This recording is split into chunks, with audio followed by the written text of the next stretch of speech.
Now, this video is basically a spin-off ng old flagship versus new mid-range natin. So, may nag-request sa atin na ibaba natin ng one level. So, gawin natin old mid-range, new budget phone. Ano nga ba ang dapat ninyong piliin?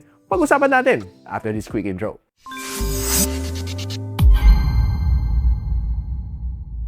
So, a quick shoutout kay Louie Gonzalez. Ginawa ko tong video na to just for you. Sabi niya sa akin doon sa video natin, old flagship versus new mid-range. Ito ang comment niya, Sir, can you do it on lower range at magbigay ka ng phone sa halimbawa? So basically, this is your wish granted. So pag-usapan natin some phones from the old mid-range and some phones from the new budget series. Now, alam naman natin, nagtaasan ng mga presyo, so probably you have watched or hindi nyo pa napapanood yung video natin explaining what are the reasons kung bakit nagtaasan ng medyo wala sa lugar ang mga presyo ng mga smartphone ngayon.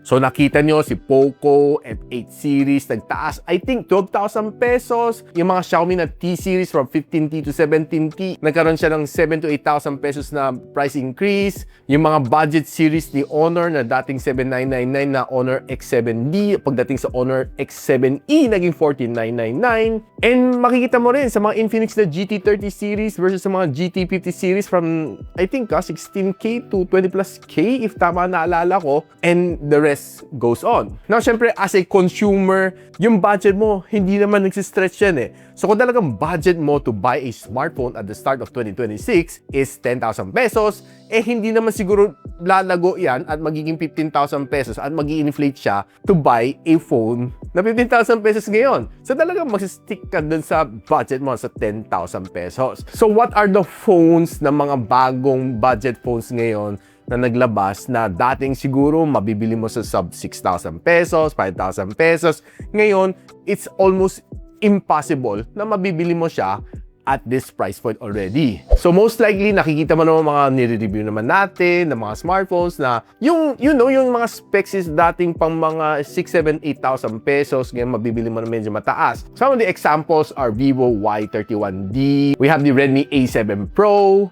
We have the Honor X7E na nagtaas din siya. Given that it's just a MediaTek Helio G81 Ultra, eh parang medyo mataas ang 14,999 sa kanya. Siyempre, nandyan din sila Infinix Hot 70. Unless ang mag-sale siya, no, 7,499. Pero medyo mataas siya kung hindi siya nag-sale. Eh meron din ako nakita sa sobrang ambitious na I think si Oppo A6 Pro selling for 19,999. That is just crazy. And ito yung pinakamalala, si Realme C100. Nilakyan lang niya konti ang kanyang battery at 8,000 mAh.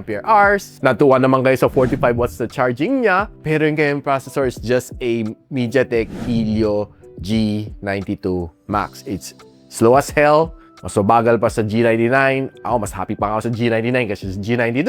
Pero I heard sa chismis medyo maraming nauto daw sa C100. So kudos sa marketing ng Realme. Maraming kayo nauto. Now, yun ang mga recent na bagong release na masasabi ko sa inyo na teka, yung mga processor nila mahina, yung RAM niya 4 GB of RAM, yung battery siguro medyo mataas. Pero overall performance, it deserves to be paid at around mga 5, 6, 7,000 pesos the most. Pero dahil sa price increase, mabibili mo sila lahat ng above 10,000 pesos. Now, there's a lot of option naman na medyo mas luma, which are the older mid-range na nilabas siguro last year or last year. Na I think personally na pwede nyo pang mabili if may makita pa kayong stock sa mall or meron pa kayong makita sa mga links that I'll post below, eh pwede nyo pang i-consider. Now, on top of my choice is si Redmi Note 14. This phone, given na it's just flying at around mga 8.5 or sometimes 8.2, it has a AMOLED display. Unlike the other ones,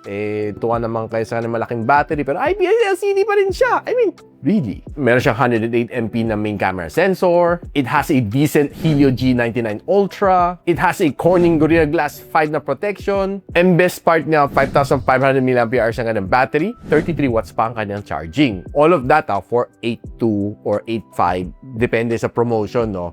Which I think is still way better than the other ones. Now, another one is the Infinix Hot 60 Pro Plus. Itong phone na ito also has a AMOLED display, a 144Hz screen refresh rate, Corning Gorilla Glass 7i, a decent MediaTek Helio G200, IP65 doesn't water resistant, may pa-RGB light pa siya sa likod, 5,160 mAh ang battery with support na 45 watts na fast charging and bypass charging for roughly nasa 11,000 pesos or a little bit above that. Depende sa promotion. Another one on my list is the Poco X7 Pro. I know may bago ngayon X8 Pro, pero hear me out, si X7 Pro is still a very capable na device. AMOLED display na may 120Hz screen refresh rate, Corning Gorilla Glass 7 ion ng protection, IP69 water resistant, probably one of the only one at this price point. MediaTek Dimensity 8400 Ultra, a big 6,000 mAh na battery with a 90 watts na fast charging support. And currently, naka-promo siya for 12,500 pesos. I think nag-uubos ng stock na lang si Poco dito. Pero at that price point, sulit na sulit. And another one is the Infinix GT30 Pro. AMOLED display din siya, 144Hz screen refresh rate, may pa-RGB siya sa likod, may gaming triggers pa siya, Corning Gorilla Glass 7i na rin siya, IP64 water resistant, and it has a Dimensity 8350 Ultimate din na processor. Sound system tuned by JBL, 5,500 mAh ang battery, 45 watts of wired charging, 30 watts of wireless charging, may bypass charging pa siya, and all of that for roughly 15,000 pesos. So imagine mo guys, ang dami mo pa ring choices ng mga older na mid-range na still a performer up to this day. Siguro some honorable mention na lang kung meron pa kayo mabili. I think one of the good ones are Tecno Camon 40, Tecno Camon 50. Kung may makita pa Infinix Note 50, still also okay. Redmi Note 14 Pro, yan yung mga okay, no? I'm not quite sure kung ano mga price nila, pero I'm just giving you an idea, no, na mga pwede nyo pambalikan na mga older units like si Redmi Turbo 4, Redmi Turbo 4 Pro. Kaya si Turbo 3, okay pa rin until today eh. Kung talagang medyo on a budget ka, I think it's still okay. I think those are still some honorable mention na pwede ko sabihin sa inyo. Pero of course, nasa sa inyo na kung paano siya i-research, kung available pa siya in the market right now. So I hope guys, meron kayo natutunan dito sa video na ito na nakapaghatid tayo ng something informative sa inyo na I would still recommend you get a older mid-range compared sa getting a new budget phone for 2026. Moving forward, I think na medyo magtataasan pa rin ng mga prices. So let's just hang on to mga older na devices na still goods for this year. Now, kung gusto nyo makita yung mga chips to avoid for this year, panoorin nyo na on one of my previous video, the chipset to avoid for 2026. So kung meron kayo natutunan dito sa video na ito, don't forget to share this video to your friends. And of course, ano ba naman na mag-subscribe kayo dito sa aking channel kung may natutunan kayo dito, di ba? Informative. So until then, I'll see you on my next video.